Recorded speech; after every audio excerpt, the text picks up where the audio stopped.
이 시간 함께 서로 축복하는 시간을 갖도록 하겠습니다. 사랑합니다. 존경합니다. 축복합니다. 네, 고맙습니다. 심야 예배에 나오신 여러분들을 환영하고 축복합니다. 오늘 설교의 제목은 바디메오의 간절함, 이런 제목으로 함께 말씀을 상고하도록 하겠습니다. 제가 좋아하는 시인이 있습니다. 도종환 시인인데요. 이 시인이 쓴 9가지 기도라는 시를 제가 좀 소개해 드릴까 합니다. 화면 좀 보여주실까요? 도종환 시인의 9가지 기도입니다. 나는 지금 나의 아픔 때문에 기도합니다. 그러나 오직 나의 아픔만으로 기도하지 않게 하소서. 나는 지금 나의 절망으로 기도합니다. 그러나 오직 나의 절망만으로 기도하지 않게 하소서. 나는 지금 깊은 허무에 빠져 기도합니다. 그러나 허무 옆에 바로 당신이 계심을 알게 하소서. 나는 지금 연약한 눈물을 뿌리며 기도합니다. 그러나 진정으로 남을 위해 우는 자 되게 하소서. 나는 지금 죄와 허물 때문에 기도합니다. 그러나 또다시 죄와 허물로 기도하지 않게 하소서. 나는 지금 내 마음의 평화를 위해 기도합니다. 그러나 모든 내 이웃의 평화를 위해서도 늘 기도하게 하소서. 나는 지금 영원한 안식을 위해 기도합니다. 그러나 불행한 모든 영혼을 위해 항상 기도하게 하소서. 나는 지금 용서받기 위해 기도합니다. 그러나 모든 이들을 더욱 사랑할 수 있는 자 되게 하소서. 나는 지금 굳셈과 용기를 주십사 하고 기도합니다. 그러나 그것을 더욱 바르게 행할 수 있는 자 되게 하소서. 이런 9가지 기도 시입니다. 그의 고백이죠. 저는 이 시를 읽는 내내 나를 넘어서 우리를 위한 기도를 하는 것이 얼마나 중요한지, 얼마나 고귀한지, 아름다운지를 깨달을 수 있었습니다. 사랑하는 성도 여러분, 여러분들은 어떠한 기도를 하고 계십니까? 어떠한 기도 제목으로, 어떠한 내용으로 하나님 앞에 나아가고 계십니까? 오늘 본문에 보면 거지 시각 장애자 한 사람이 나옵니다. 그의 이름은 바디메오입니다. 바디메오의 아버지의 이름은 디메오입니다. 헬라어로 이 바라는 뜻은 아들입니다. 다시 말해서 디메오의 아들의 이름이 바디메오입니다. 이 바디메오는 앞을 볼 수 없는 시각 장애자입니다. 그리고 무일푼 거지입니다. 아무것도 가진 것이 없습니다. 시각 장애인이자 거지였던 바디메오는 날마다 길바닥에서 앉아서 할 수 있는 것이라고는 돈 좀 달라고 구걸하는 일이었습니다. 앞이 보이지 않기 때문에 어떤 일을 할 수도 없습니다. 그래서 할 수 있는 일이라고는 길바닥에서, 차짓한 길바닥에서 돈을 구걸하는 거죠. 필사적으로 몸부림치는 그의 모습을 볼 수가 있습니다. 당시 시각장애자는 유대 사회에서 밑바닥 계층이었고요. 그리고 율법에 의해서 부정함이라는 낙인이 찍힌 사람이었습니다. 그런 그에게 하루는 아주 놀라운 소식이 들려왔습니다. 어떤 소식이었냐면 변함없이 길바닥에 앉아서 구걸하던 그에게 메시아 예수님이 오신다, 이런 소식이 자신의 귀에 들리게 된 거죠. 그리고 얼마 후에 놀랍게도 자신이 구걸하고 있는 이 길바닥 앞에 예수님이 지나가셨습니다. 그는 놓칠세라 예수님께 부르짖었습니다. 이렇게 크게 소리질러 외쳤습니다. 다윗의 자손 예수여, 나를 불쌍히 여겨 주십시오. 다윗의 자손 예수여, 저를 불쌍히 여겨 주십시오. 이렇게 간절하게 크게 소리 질렀어요. 그는 여태껏 자신을 구원해 줄 메시아 예수님을 기다리고 있었습니다. 드디어 바디메오는 자신의 삶의 자리인 길바닥에서 자신의 메시아를 만나게 되었습니다. 그리고 다시 한번 크게 소리치면서 외쳤습니다. 다윗의 자손 예수여, 나를 고쳐주시옵소서. 그의 목소리에는 간절함이 묻어 있었습니다. 이때 허다한 무리들이 그를 책망합니다. 잠잠히 하라, 조용해. 어디 지금 여기서 지금 예수님 앞에 이런 소리를 하는 거야? 이렇게 얘기를 한 거죠. 부정하고 거지인 이런 바디메오가 부르짖고 있지만 많은 사람들에게 책망을 받았습니다. 그런데 예수님은 그냥 지나치지 않으셨습니다. 그리고 멈춰 서서 그를 부르라, 이렇게 말씀하시죠. 예수님의 말씀에 많은 무리들이 이제 태도를 바꿔서 이렇게 얘기를 합니다. 안심하고 일어나라. 그가 너를 부르신다. 그러니까 이리로 와라. 이렇게 태도를 바꿔서 얘기를 하고 있습니다. 당시 예수님께서는 무거운 발걸음으로 여리고를 지나서 예루살렘으로 올라가려고 했습니다. 무거운 발걸음, 엄숙한 발걸음이 있었습니다. 왜냐하면 모든 인류를 구원하시기 위해서 십자가를 지시기 위한 발걸음을 옮기고 있었기 때문입니다. 그런데 예수님께서는 이 부르짖는 목소리를 그냥 지나치지 아니하시고 바디메오에게 다가가셔서 그에게 자신의 모든 것들을 말씀하십니다. 그 전에 바디메오의 모습을 보면 이런 모습이 있습니다. 있는 힘껏 자신의 겉옷을 다 버려놓고 뛰어 일어나서 예수님 앞에 나아가서 엎드리죠. 세상 누구보다도 간절한 이 바디메오의 모습을 볼 수가 있습니다. 그는 자신의 간절한 열망을 예수님께서 들어주셨다는 그 사실 하나만으로도 너무나 기뻤습니다. 그런 가운데 자신의 전 재산이었던 자신의 옷을 버려두고 예수님 앞에 나아가는 거죠. 간절한 마음을 가지고 주님을 만나겠다라고 하는 이 목적 가지고 주님 앞에 나아갑니다. 그에게 있어서 겉옷은 낮에는 입는 외투였습니다. 그런데 밤에는요 이불이었습니다. 자신의 전 재산, 자신의 옷을 다 내려놓고 주님 앞에 필사적으로 나아가서 주님을 바라봅니다. 따뜻한 주님의 음성을 듣고 자신의 전부를 다 내려놓고 주님 앞에 엎드리는 모습이 있죠. 그리고 이 가슴 벅차 있는 이 기쁜 마음을 갖고 있는 바디메오에게 예수님은 이렇게 말씀하십니다. 내가 내게 무엇을 하여 주기를 원하느냐? 내가 너에게 무엇을 하여 주기를 원하느냐? 이렇게 물으셨어요. 지금 만유의 구세주가 되시는 예수님께서 네가 무엇을 하는지를 내가 듣고 싶다 이렇게 얘기를 하시는 거예요. 만유의 구세주가 되시는 예수님께서 그의 필요와 그의 간절함을 모르셨을까요? 그런데 예수님은 내가 내게 무엇을 하여 주기를 원하느냐 이렇게 물으셨어요. 예수님 이미 바디메오의 필요와 그의 소원을 알고 계셨습니다. 그것은 무엇이냐면 바디메오의 눈이 떠지는 거예요. 지금 시각장애인이었던 바디메오가 앞을 볼 수 없기 때문에 그의 간절한 소원과 소망은 눈이 떠지는 거예요. 그런데 예수님께서는 내가 내게 무엇하여 주기를 원하느냐 이렇게 묻고 계세요. 그 예수님의 의도를 차근차근히 살펴보면 이 바디메오의 신앙의 고백을 통해서 그의 믿음이 진짜 믿음인지 그의 믿음이 진정한 확고한 믿음인지를 보시기 위한 예수님의 의도와 배려가 있었습니다. 다시 말해서 그의 믿음이 더욱더 견고하게 하기 위한 예수님의 의도가 있었다는 이야기죠. 이제 바디메오는 다음같이 말합니다. 선생님이여 내가 보기를 원합니다. 선생님이여 내가 보기를 간절히 원합니다. 이렇게 얘기를 합니다. 자, 여기서 말하는 선생님은 헬라어로 라보니 이렇게 얘기를 합니다. 선생님 중에서 가장 높은 존칭을 사용할 때 쓰는 단어죠.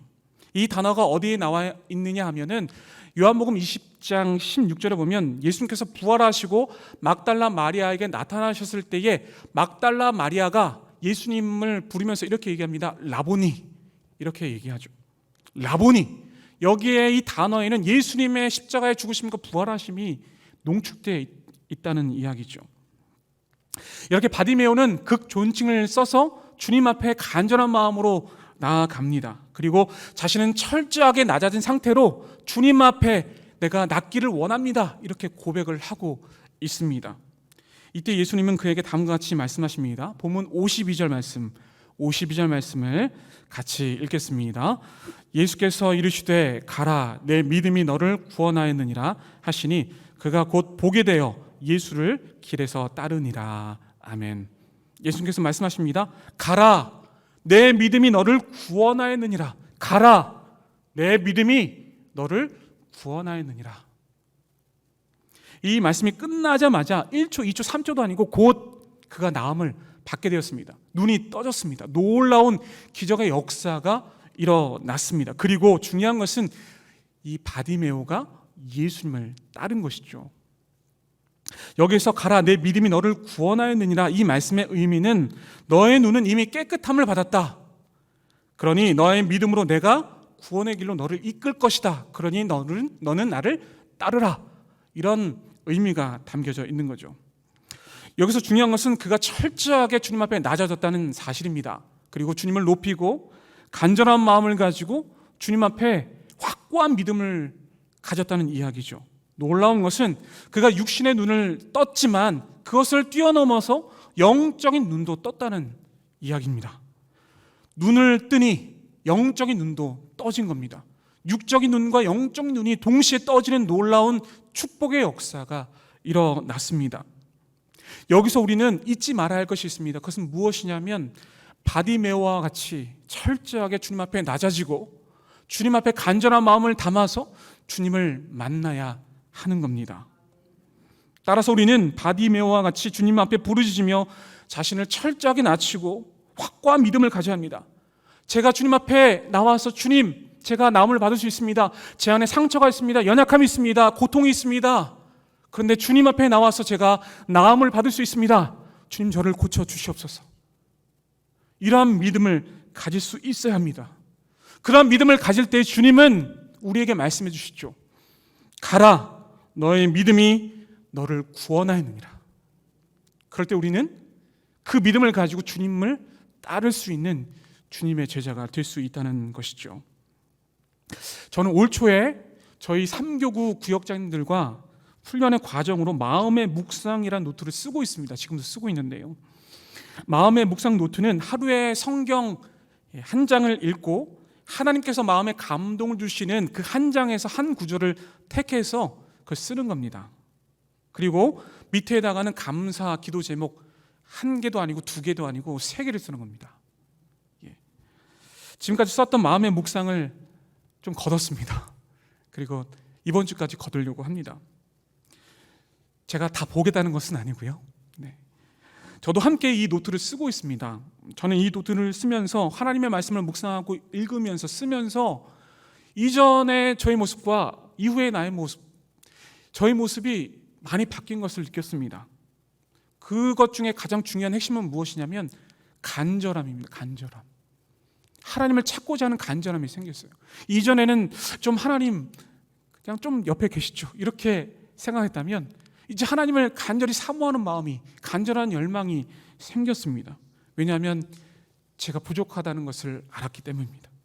하나님이 나와 함께 하시지 않으면 제가 도저히 살아갈 수 없습니다. 그러니 하나님 저와 함께 해주십시오 라는 이 간절한 고백이 계속 터져 나옵니다. 이 노트를 쓰면서 저의 영적인 눈이 점차 떠지는 것을 경험할 수 있었습니다. 즉 바디메오와 같은 간절함이 조금씩 생기는 것을 느끼고 있습니다. 그래서 저는 이 훈련을 계속 하려고 합니다. 그리고 하반기에는 하나의 미션을 수행하려고 합니다. 구역장님들 긴장하지 마시고요. 감사의 기도 제목 쓰는 것뿐만 아니라 밑에다가 실제로 누군가에게 감사하는 말을 해야 하는 미션을 하려고 합니다. 거기다가 이제 쓰는 거죠. 어느 누군가에게 이제 감사의 기도 제목을 썼으면 이제는 누군가에게 감사합니다라고 이야기를 하는 거죠. 그래서 제가 오늘은 제 아내에게 감사했다는 밑에다 쓰는 거죠. 가족, 지인, 내가 만나는 사람 아무 상관없습니다. 이제 감사합니다. 이런 이야기를 하는, 실행하는 그런 미션을 해보려고 합니다. 이렇게 하나님의 말씀을 묵상하고 쓰고 감사의 기도를 드리며 감사합니다 말할 수 있는 것은 하나님을 갈망하는 표현입니다. 하나님을 향한 마음이죠. 주님을 인격적으로 만나는 과정입니다. 마지막으로 제가 한 사람을 소개해 드릴까 합니다. 사진을 잠깐 보여주시겠습니까? 개그맨 이동우 씨입니다. 내려주시면 감사하겠습니다. 예전에 틴틴5라는 그룹에서 노래와 개그로 우리에게 많은 웃음을 준 개그맨 이동우 씨. 그런데 한창 잘 나가던 개그맨 이동우 씨는 결혼을 하고 100일이 지난 다음에 망막색조 변성증이라는 불치병에 걸렸어요. 시력을 잃기 전에 그는 어떠한 삶을 살았냐면은 남들보다 더 뛰고 한 발짝 더 나가자 이런 마음을 가지고 정말 창창한 미래를 향해서 인생의 모든 것들을 건설하려고 그런 계획들을 하나하나 다 마련해 두었습니다. 그런데 뜻하지 않게 시련을 겪은 거죠. 시력이 점차 상실이 되어서 결국에는 시각 장애인이 됐습니다. 그에게 있어서 간절한 소망은 무엇이냐면요, 책이 아니죠, 딸에게 책을 읽어주는 거예요. 그걸 할 수가 없어요. 사랑하는 아내를 보고 싶지만 볼 수가 없어요. 이러한 사연을 들었던 천안에 사는 40대 남성이 자신의 눈을 기증하겠다고 연락이 왔어요. 그래서 너무나 기쁜 나머지 이 이동우 씨는 한 걸음 달려갔어요. 그런데 눈을 기증받지 못하고 돌아와야만 했어요. 나중에 신문 기자와 그 내용에 대해서 인터뷰를 했는데요, 그 내용을 잠깐 말씀드릴까 합니다. 기자가 이동우 씨에게 물었어요. 이동우 씨, 왜 그냥 돌아오셨어요? 기증 받아야 되지 않아요? 이렇게 물으니까 이동우 씨가 하는 말이 이런 이야기를 하는 거예요. 저는 이미 받은 것과 마찬가지입니다. 그분은 저에게 세상을 보는 눈을 주셨기 때문입니다. 저는 이미 받았습니다. 그런데 그분이 저에게 세상을 보는 눈을 주셨어요. 이렇게 얘기를 한 거죠. 자세히 알아보니까 눈을 기증하겠다던 40대 남자는 근육병 환자였던 거예요. 아무런 몸을 쓸 수가 없어요. 몸 사지를 쓸 수가 없던 거예요. 오직 신체 기능 중에서 쓸 수 있는 것은 눈이었어요. 눈만 쓰고 사지를 쓸 수가 없어요. 그런데 그런 40대 남자분이 이동우 씨에게 자신의 눈을 기증하겠다고 얘기를 한 거죠. 이동우 씨가 계속해서 말을 이어갔습니다. 이렇게 얘기를 했어요. 나는 하나를 잃고 나머지 9가지를 가지고 있는 사람인데 그분은 오직 하나 남아있는 것마저 저에게 주려고 했습니다. 그런데 그것을 어떻게 달라고 하겠습니까?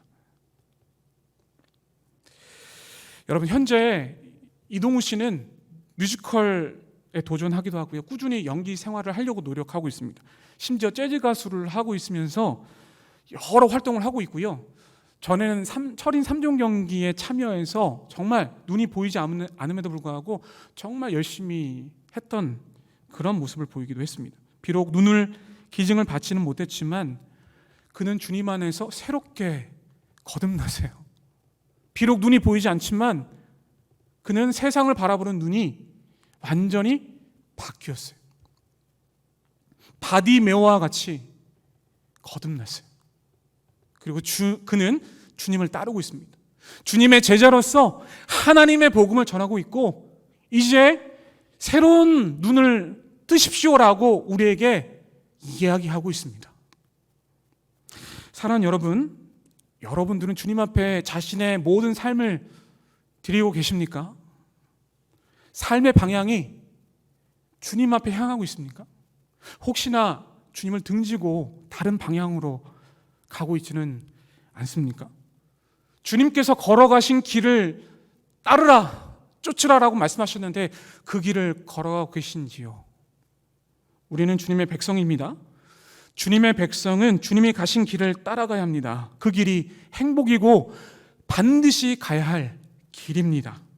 우리 모두가 바디메오처럼 날마다 거듭나면서 주님을 찬양하며 하나님의 나라를 함께 이루어 나갈 수 있는 우리 모두가 될 수 있기를 간절히 소망합니다.